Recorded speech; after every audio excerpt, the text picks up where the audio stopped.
there, fellow gardeners. Amy here with Garden Up, and today what we are doing is dividing irises. It is currently mid to late September when I'm filming this. It's actually the perfect time to do just about any kind of planting. It's starting to get chilly. Now is the time to do things like digging up and moving your plants around and planting for the first time. The fall is the best time for this kind of thing because you give the plants a nice cool new home to be in where the roots can spread and get established right before the winter. And in the winter is their rest time, so they get time to spread out and get established right before they have a nice break. And then in the spring you'll get a much bigger and happier plant. So the fall is the absolute best time to do this kind of thing. So what happens with irises is they continue to grow and expand, and they just kind of overgrow their space. Irises grow and propagate with their root system, which is called a rhizome. And they're kind of just like fingers. They're big fat roots that look a lot like fingers that grow in and around and over each other, and they get all tangled up. And when they start to run out of space, the iris itself starts to lose vigor, and so it won't bloom as well.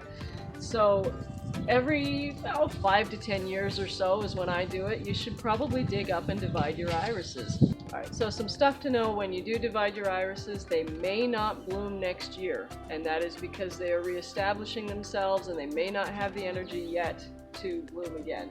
And that's normal. Don't worry. You will get blooms again the following year, and it'll bloom more than it did before.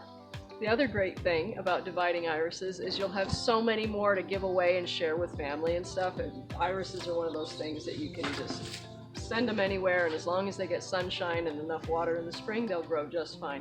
Irises are really drought tolerant, except when they are blooming. They do need water when they're blooming. So our climate here in the inland northwest, zone 4 or 5-ish, where we get a little bit of rain in the spring and early summer and then not much the rest of the year, is absolutely perfect for irises because they're getting that moisture when they need it, and then they're not getting it when they don't. So they're a great xeriscape plant, great for Spokanescapes and other great programs like that.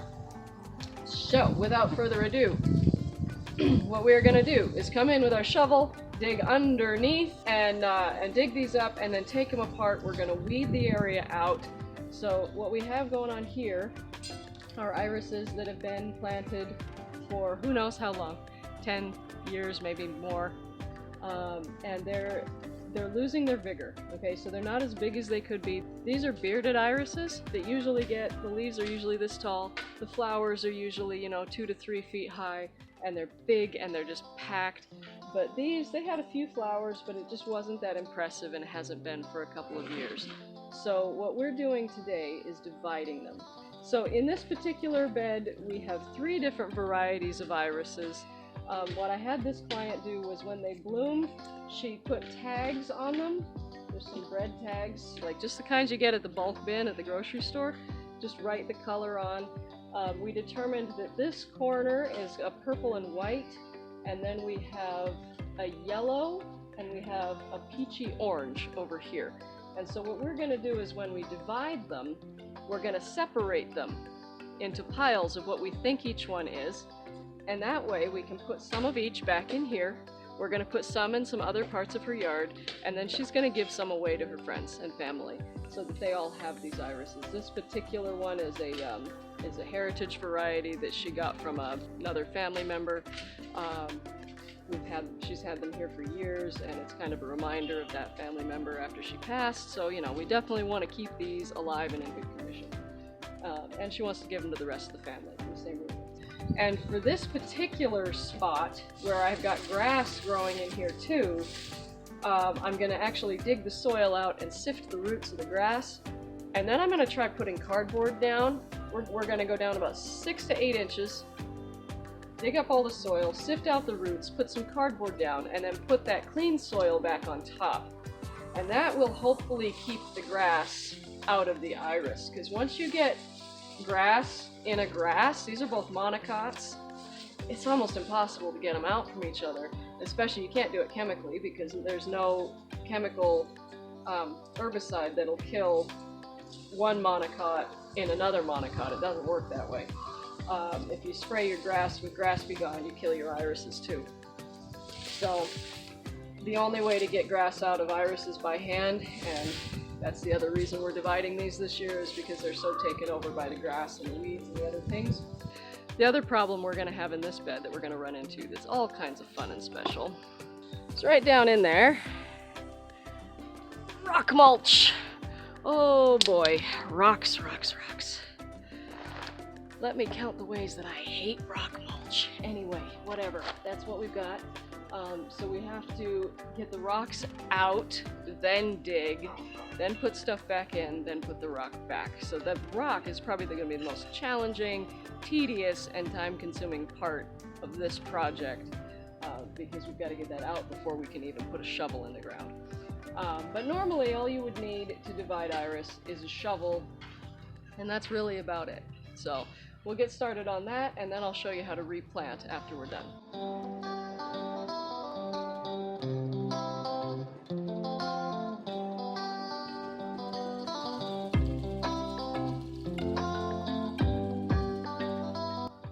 This is what you want right here.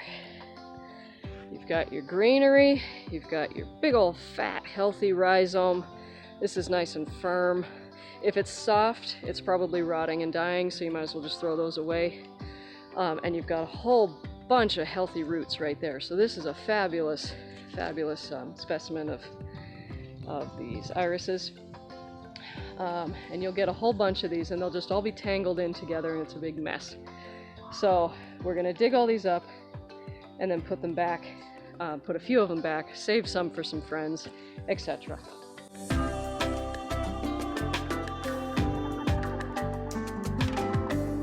So another quick note, we did just divide another bunch of irises the other day, which I was going to make this video out of, but that turned more into why I hate rocks and landscape fabric than actually dividing the irises. So I put that as the second half of this video, and you'll see why in a minute. So make sure to watch all the way to the end.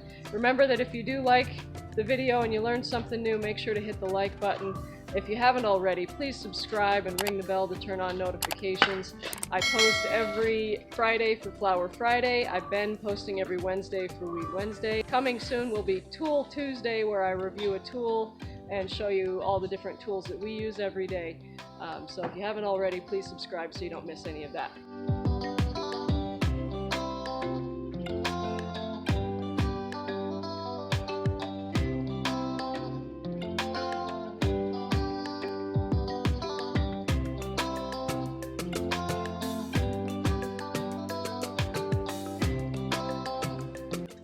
Ideally, we do this before it gets to this point. It's so compact back here that it's very hard to separate. But this is our first year taking care of this garden, so there's a lot to kind of bring it up to the baseline.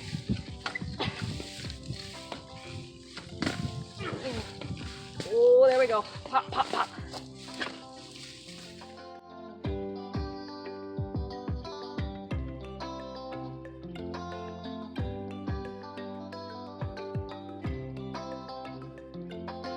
Okay, so this one doesn't have current grain, but it has nodes. This little bump here, that could be. This right here where there's roots and this little bump, that's a node that'll grow next year. And the rhizome itself is firm. So this is a good solid piece, even though it doesn't have any green on it.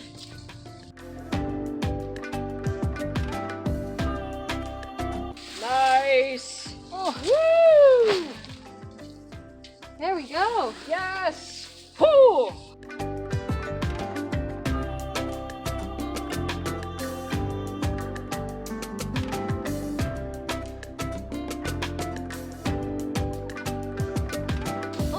And we're in! You dug up this monster?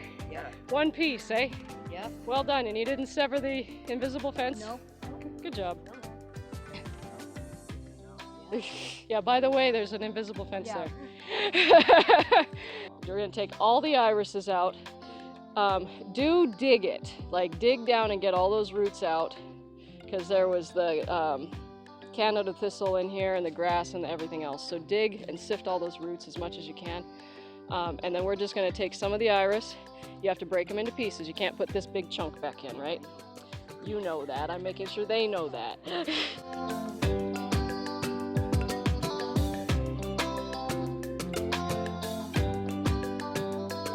Alright, so breaking these apart, this particular one is so compact that we can't really get it apart on the top. So you can grab one and loosen it, but it also tends to work to just flip it onto its side. You won't break very many of the leaves doing that. And then you can kind of just work them loose. You have to go to different parts and shake different sections, but eventually you'll get them to all come apart. And as long as you have root, rhizome, and shoot, you have a whole iris plant, and this is a whole new baby plant that'll get going for you.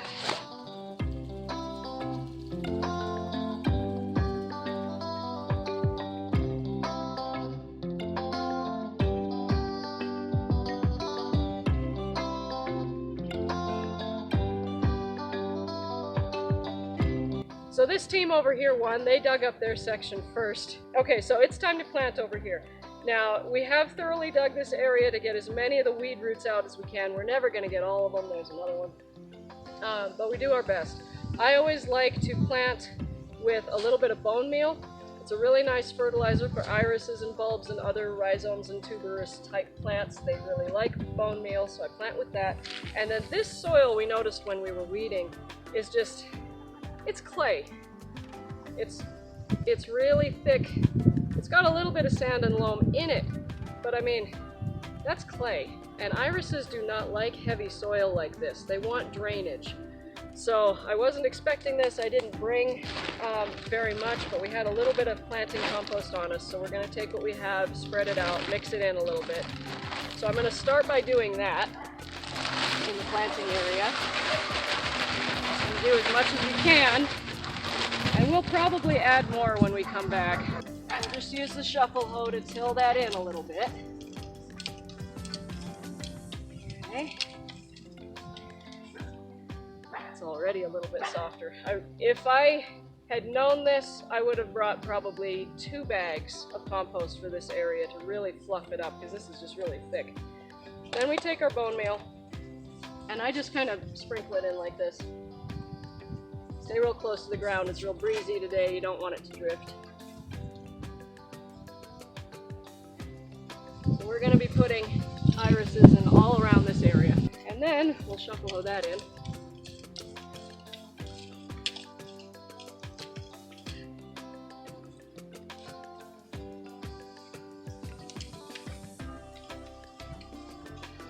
There's an invisible fence here. We have to make sure not to sever that.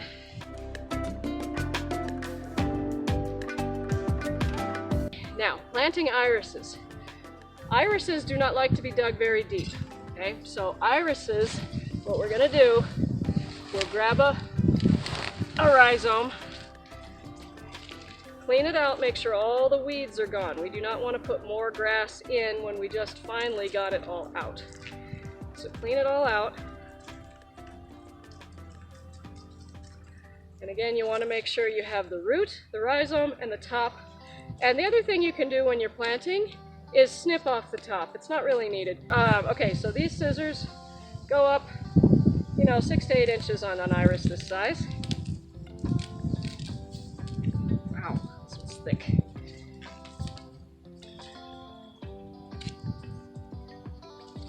And then this, you would just cut it over top of your bucket. And then you'll take the iris. Plan out where you want to plant them. So you'll place them all first, but I would place them like in a zigzag, just like I do with my annuals. 1, 2, 3, 4, 5, 6, 7, like this. So it's in a zigzag, and as you continue the pattern, it turns into a domino or an X. All right? Root, rhizome, shoot. The reason for cutting off the green, as far as I understand, it's just going to die in the winter. It's almost time to do this anyway. And then it helps the plant encourage more root growth. So at least that's what I understand it is. I really don't know. This is just how I was taught. I could be wrong. If you know the correct answer, comment below.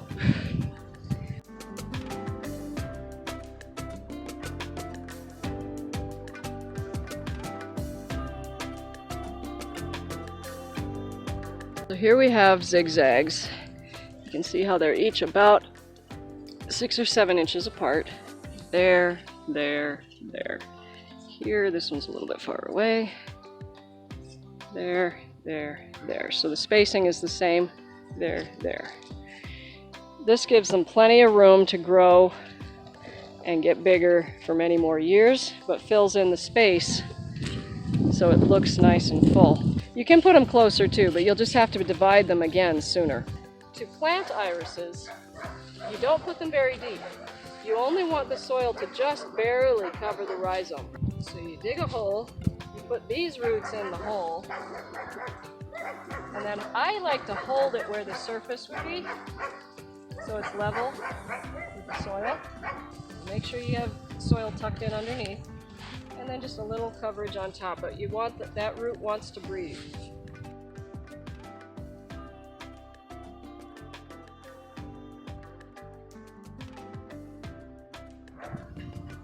Holes don't need to be deep, but you do want them fluffy.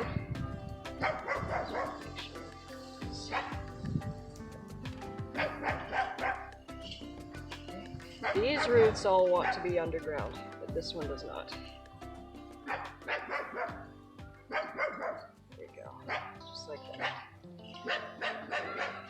And there we go. That is how to plant irises.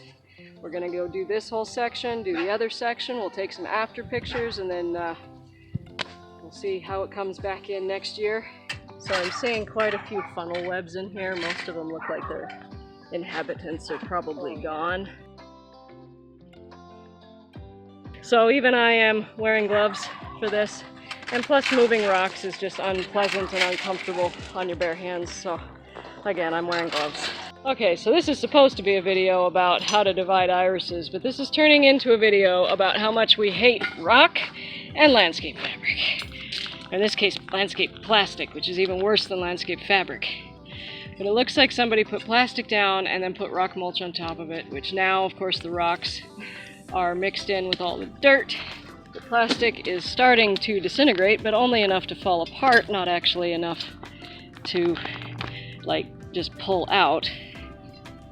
Let me reiterate again in another video why I hate landscape fabric, and I hate even more landscape plastic, because from a maintenance standpoint, it is absolutely a nightmare. And I can't get the roots of this grass out because they're so mixed in. That one I can't tell if it's a grass root or if it's an iris root, so I'll have to just leave that for the moment. And it feels like we're not even moving. A good couple hours combined, and this is all the iris we've got up. It should have been done by now, but anyway, so yeah, here we are with the rocks. So we finally got all the iris out, and it was just an absolute mess of grass and weeds. So what we did is we brought our sifter and our wheelbarrow, and we are scooping out soil and putting it in the sifter, which is no longer on the wheelbarrow. So here's the sifter. It is designed to sit over the wheelbarrow. You put a scoop of dirt in there, full of whatever it is you want to sift, whether that be rocks or in this case weed roots or whatever. And then you rub the dirt down in. Yeah, because it gets stuck. Well, yeah, it does get stuck, especially this heavy clay stuff. When it was rocks, we would run it down this chute, and we'd put a bucket just underneath the chute to catch everything, and that was super handy. But with this right now, you're just flipping it over onto the tarp. That works. Our long-term plan here to keep the grass out of the irises for good is to dig down 6 to 8 inches, basically as far as we can, to sift out all the grass roots that we can. And then we're going to actually put some cardboard down and then we're going to put the sifted dirt back on top of the cardboard. And what that will hopefully do, this is an experiment, I haven't done it this way before, but what that should do is keep everything that has a root below that 6 to 8 inches should not be able to penetrate the cardboard, and anything that's above that 6 to 8 inches should be really easy to pull and maintain until we just manage to completely eradicate any roots that are missed during this sifting process. Then we are amending the soil. We're using potting soil today just because I haven't gotten to the store to buy fresh compost and I am completely out. And potting soil will actually work better than compost because it's already got so much peat moss and other fluffy things in it. So it'll fluff up this soil so it's not quite so heavy, which iris roots do not like. Then we're replanting the irises, and that should just about do it. I wouldn't use your expandable rake for that. You'll destroy it.